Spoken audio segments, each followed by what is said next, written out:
ఆ ఇంటికి ఎంతో శృంగారం అనిపిస్తుందయ్యా. అందుకని నా భర్త లేని జీవితము రావణయ్యా. అయ్యా నేనెంత గడపవాలే రావణయ్యా. రావణయ్యా ఒక్క మాట చెబుతున్న వినవయ్యా. అల్లి పూలు వేరైన గాని అర్థాలు వేరైనా ఆడవాళ్ళ మనసు ఆడవాళ్ళకు తెలుసంటారు. నువ్వు అన్న బిడ్డ చేతి కింద దాసి పని చేసుడానికి నా భర్తను కోరుకుంటున్నవా తండ్రి? అయ్యా నీకు దండం పెడుతున్నానయ్యా. నేను అన్న మాట తప్పవో నోబద్దం ఆడదు గాని నా భర్తకు బదులుగా నేను నీ వెంట వస్తానయ్యా బ్రాహ్మణయ్యా. నీ వెంట వస్తానయ్యా బ్రాహ్మణయ్యా. సత్యవతి, నేను అడిగింది నీ భర్తను గాని నిన్ను కాదు. నేను ఏమని అడిగినా, నా బిడ్డ ఒక్కటి ఆశ్రమం లోపల అడవి లోపల కుటీరముల ఒక్కటి ఉంటుంది. దానికి పని చేసడానికి దాన్ని కాపాడటానికి మాట తప్పని మగవాడు కావాలి దాచడానికి అని కోరుకున్నా. ఇప్పుడు నా మొగడు ఎట్లత్తడయ్యా? మొగడో బుధమెక్కి దిగడో కచ్చిరి మీద కూర్చుండి కలంపుల్ల పెట్టి కాగితం మీద సంతకం పెట్టే నా భర్త చీపిరి గట్ట పెట్టి ఆడదాని ముక్కడు ఎట్లా ఊడి చల్లుతాడు?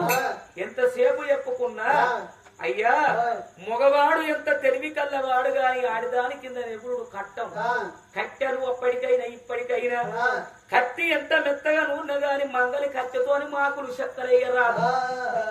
మరి కత్తి ఎంత మంచిగా నువ్వు మంగలి కత్తిని దాంతో మాకులు చెక్కలైతే వస్తాయా? గొడ్డలు ఎంత మెత్తగా నూనె గాని గడ్డం గీకి తెచ్చుకెళ్ళలేదు. అందుకే ఆడిదాని కింద ఆడిదిన గురించి గాని మొగోడు నెగులడు. నా భర్తను ఎట్లా కోరుకున్నావు? నా భర్త వంతుకు నేనత్తా నన్ను కోరకపో అంటున్నావు. నువ్వు అన్న మాటలు వింటే నాకు ఒక్కటి అదికి వచ్చింది బిడ్డ.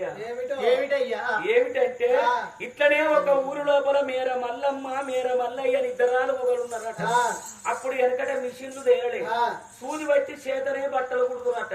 దసరకి రాకి బాగా వచ్చింది, బట్టలు బాగా పట్టాయి. ఈ మొగడు మల్లయ్య కుట్టి పూర్పు పట్ల వచ్చి సూర్యాడ వారసిపోయి పలుచుకొని పన్నాడు. ఇక పెళ్ళమ్మ అన్నది. తెల్లాలు లేచింది, ఆడోళ్ళు కొంచెం ముందుగా లేవరా ఊడిచ్చల్లన్నాయి. లేచింది, ఊడిసింది, చల్లింది, ఛాయ పెట్టింది. ఈ నిద్ర నీళ్ళ పాలు గాను ఇంటి ముంగడి కచ్చిరు బట్టలు కాలేదంటాను. దసరా ముంగడి గిరాకి బాగా వచ్చే అంతనంగా పడింది. లేచి కుడిక కాదా అన్నది. లేపుతాను ఆగలేవాను మూసుకుంటా తెలుసుకుంటా లేచి కుడదామని చూసే వరకు సూది దొరుకుతలేదు. అవునే మల్లమ్మ, నేను కిక్కన్ని వేసినట్టు గుర్తున్నది. సూది నీకు కనిపించిన అదే ఏమో దారం లేని సూది దయ్యం మింగనన్నట్టు దారం ఉన్నదా